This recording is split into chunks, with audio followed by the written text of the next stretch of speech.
में बहुत सारी ऐसी प्रॉब्लम होती हैं जो या तो छोटी हैं या हमें उनकी आदत हो गई है, तो हमें लगता है काम ऐसे ही होते हैं। बट एक बार उन कामों को, उन प्रॉब्लम को अलग तरीके से करके देखिए।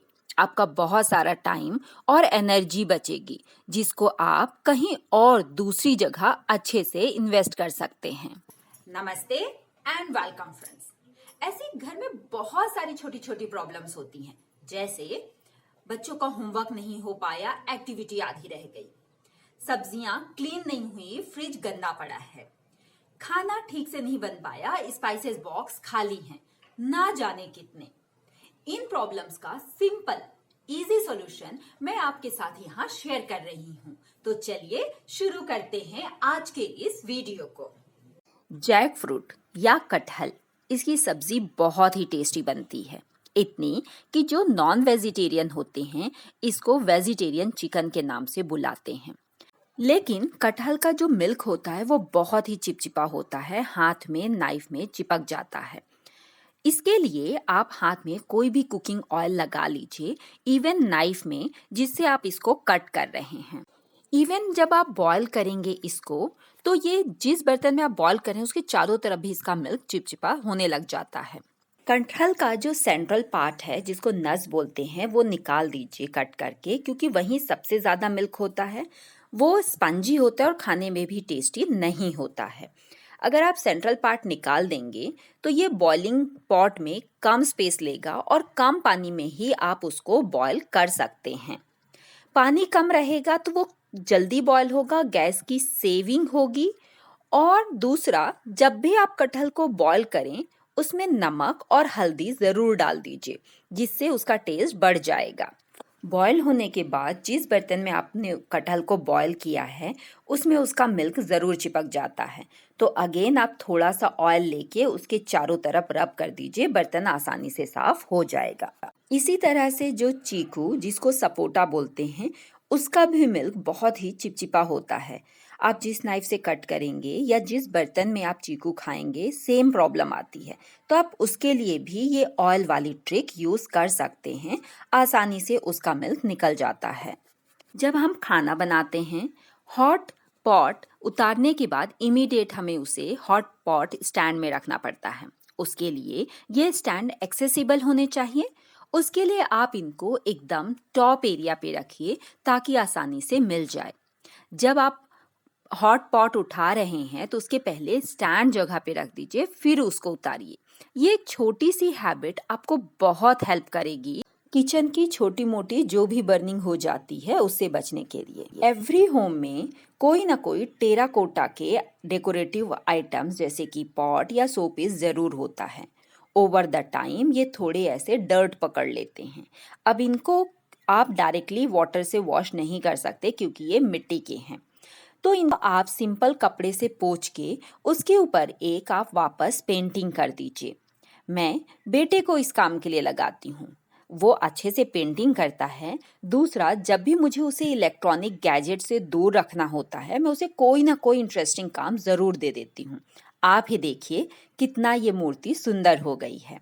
इसी तरह जो इस तरह के जालीदार शोपीस होते हैं, ये मेरे टेम्पल के पीछे का बैकग्राउंड है, उसमें भी डस्ट जम जाती है, तो इसको आप एक बार कपड़े से पोंछ दीजिए। लेकिन ये उतना क्लीन नहीं हो रहा है, तो अगेन वाइट पेंट लेके इसको मैंने बेटे से पेंट करवा लिया है। पेंट भी आपको एक्रेलिक या महंगे लाने की ज़रूरत नहीं है। 20 रुपए का जो वाटर कलर आता है ना, रंगीला के नाम से फेमस है, आप उसको यूज़ कीजिए। देखिए, जहाँ मैंने पेंट किया है और जहाँ नहीं किया है, दोनों को आप कंपेयर करके देखिए। वाइप करने के बाद वो डर्ट साफ नहीं होती, बट पेंटिंग के बाद डेफिनेटली हो जाती है। मेरा बेटा भी मोबाइल गैजेट्स, इलेक्ट्रॉनिक चीज़ों से दूर रहता है और मुझे भी मज़ा आता है उसका ये काम देख के। और मैं उसको इस काम के लिए प्रेशर नहीं देती। जितने दिन में होता है थोड़ा थोड़ा करके वो कंप्लीट कर लेता है। जो लोग कहते हैं जहाँ चाह है वहाँ राह है, सही ही तो है। हमारे किचन में कई बार ऐसा होता है कि थोड़ी सी गोभी, आधी कैप्सिकम, ऐसे सब्जियां बच जाती हैं और फिर वो मोस्टली ड्राई होके वेस्ट हो जाती हैं। अगर मेरे किचन में कभी ऐसा होता है तो मैंने जो फ्रिज का डोर होता है उस पे एक बाउल रख दिया है। अगर थोड़ा सा प्याज या कुछ बच गया मैं उसी पे रखती जाती हूँ और वीक में एक दिन मिक्स वेज बना लेती हूँ। इसको बनाने के लिए जैसे आप सब्जी बनाते हैं सेम, बस लास्ट में थोड़ा बेसन भून के पानी में घोल के डाल दीजिए। सब्जी की थिकनेस बढ़ जाएगी और टेस्ट बहुत अच्छा आता है। मतलब वो जो कढ़ी और सब्जी के बीच वाला टेस्ट है वो आपको मिल जाता है। और सारी सब्जियां एक साथ है, बहुत ही न्यूट्रिशन है। मेरे बेटे को तो बहुत पसंद है। कई कामों के लिए मैं अलग से टाइम नहीं निकाल पाती, जैसे कि डस्टिंग वगैरह, तो इनको मैं ऑन दी गो काम करती हूँ। जैसे मॉर्निंग में अगर मैं वॉक से आई तो मैंने एक कपड़ा उठाया और टीवी यूनिट डस्ट की। उसके बाद जब मेरा खाना बन गया, मैं काउंटर टॉप क्लीन कर रही हूँ। उसी समय मैं निकली तो मैंने एक और विंडो वाइप कर दी। इस तरह से धीरे धीरे मेरे घर की डस्टिंग होती रहती है। नाउ ये आप देख रहे हैं जो कपड़ा कितना गंदा हो गया है। एक्चुअली मेरे घर के पास कंस्ट्रक्शन चल रहा है। कई मेरे वीडियोस में वॉइस भी आती होगी टक टक की। बनियाइन के कपड़े जो होते हैं ना, या हमारे जो स्पैगेटी के कपड़े होते हैं, वो बहुत ही अच्छे होते हैं। कोई भी माइक्रो फाइबर इनको मैच नहीं कर सकता, specially in terms of cost. इसको आप बहुत ही एसेसिबल जगह पे रखिए जहाँ से आप इजिली एक्सेस कर लें, तो आपको डस्टिंग में भी कोई भी प्रॉब्लम नहीं होगी। एवरी डे जब हम बच्चों के टिफ़िन या हस्बैंड के लंच बॉक्स क्लीन करके रखते हैं तो काउंटर टॉप में ड्राई करने के लिए रख देते हैं। अगर काउंटर टॉप वाइप करना है तो इनको बार बार उठाओ और फिर रखो। तो जब उठाना ही है सामान, तो मैं क्या करती हूँ, एक कोई भी प्लेट ट्रे लेकर सारा सामान उसी में रख के हटा देती हूँ। अलग अलग क्लीनिंग, डीक्लटरिंग और ऑर्गेनाइजेशन करने में बहुत टाइम लगता है, तो मैं ये तीनों चीज़ों को कंबाइन कर लेती हूँ। सारा सामान मैंने हटा दिया, उसके बाद इसको अच्छे से क्लीन कर देती हूँ। इसी समय अगर कोई चीज़ ऐसा लगता है कि क्लीनिंग की ज़रूरत है, जैसे इस पे स्नैक्स रखे हुए हैं तो थोड़ा बहुत इस थाली पे भी गिर गया है, तो मैं इसको उसी समय वाइप कर दूंगी। इस तरह से 3 काम एक साथ करने से मेरा बहुत सारा टाइम बच जाता है।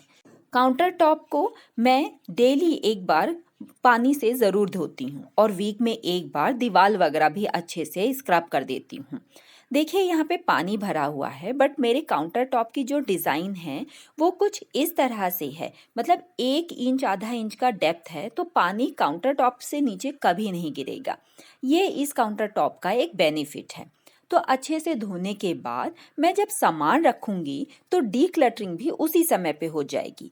3 इन वर्क करने से बहुत सारा टाइम सेव हुआ है। आप एक बार ये ट्रिक ज़रूर ट्राई कीजिएगा। किचन काउंटर टॉप को मैं 2 हाफ में डिवाइड करती हूँ। एक हाफ को मैं वाइप करती हूँ और दूसरे हाफ को वॉशिंग। जैसे मॉर्निंग में अगर मैंने फर्स्ट हाफ को वॉश किया है तो सेकेंड हाफ को वाइप करूँगी, और नाइट के रूटीन में उसका जस्ट रिवर्स।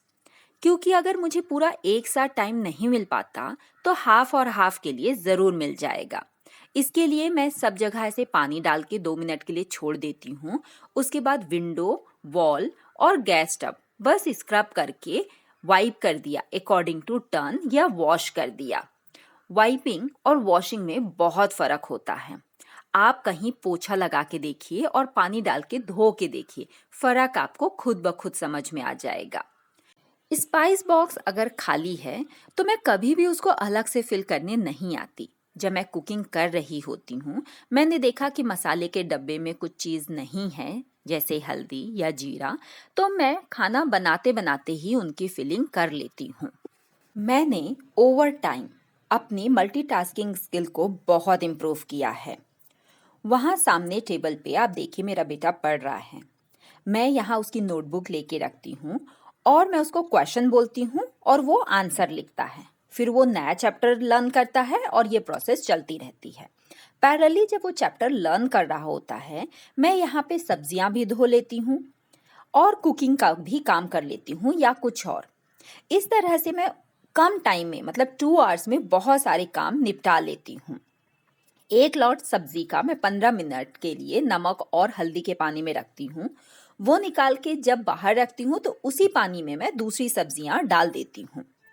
इस तरह से मेरा सब्जियाँ धोने का काम, बेटे को पढ़ाने का काम, कुकिंग, और इसके बाद जो बीच बीच में टाइम मिलेगा सब्जी धोने के बाद फ्रिज की क्लीनिंग, आज संडे था तो ये मेरे सारे काम एक साथ हो जाते हैं मॉर्निंग टाइम में। इवनिंग टाइम में हम 99% प्लान करते हैं कि एक हमारी छोटी सी आउटिंग हो जाए या डिनर बाहर हो जाए या हम फैमिली मिलके एक मूवी देख लें। इस तरह से हम कोशिश करते हैं कि मंडे के लिए फिर से फ्रेश अप हो जाएं। एक यहाँ छोटी सी टिप, जब हम ये इस तरह से हरा भरा चना लेके आते हैं और जहाँ भी खाने बैठते हैं वहाँ उसकी पत्तियां गिर के कचरा फैला देती हैं, तो मैं इसकी जो फ्रूट है उसको तोड़ तोड़ के रख लेती हूँ और जब खाना हुआ इससे खाते हैं।